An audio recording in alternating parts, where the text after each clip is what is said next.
नमस्कार, take Marathi Raghu YouTube चॅनलमध्ये आपलं स्वागत आहे। आताची सर्वात मोठी आणि महत्त्वाची अपडेट आहे।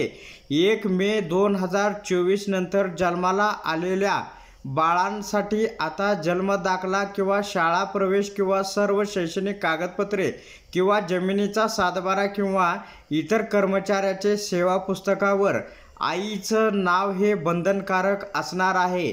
आता या ठिकाणी ही एक महत्त्वपूर्ण अपडेट आलेली आहे। या संदर्भामध्ये काय अपडेट आहे ते आपण सविस्तर पाहूया। या ठिकाणी खालील शासकीय दस्तऐवजामध्ये आईच्या नावाचा समावेश वेगळ्या स्तंभामध्ये न दर्शवता उमेदवाराचे नाव, आईचे नाव, नंतर वडिलांचे नाव व आडनाव अशा स्वरूपात नोंदवण्याचे बंधनकारक करण्यात या ठिकाणी शासनाने मान्यता देण्यात येत आहे। सदर शासन निर्णय दिनांक 1 मे 2024 नंतर जन्माला आलेल्या व्यक्तींना या ठिकाणी लागू राहील असं सांगण्यात आलेलं आहे। आता या 5 ठिकाणी लागू होणार आहे।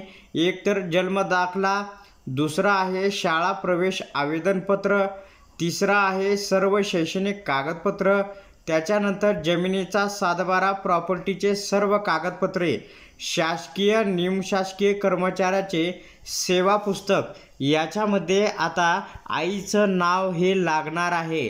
तर अशा प्रकारे ही एक महत्त्वपूर्ण अपडेट होती। अशा प्रकारच्या महत्त्वपूर्ण अपडेट जाणून घेण्यासाठी आताच आपल्या टेक मराठी रघु यूट्यूब चॅनलला जास्तीत जास्त शेअर व सबस्क्राईब करा।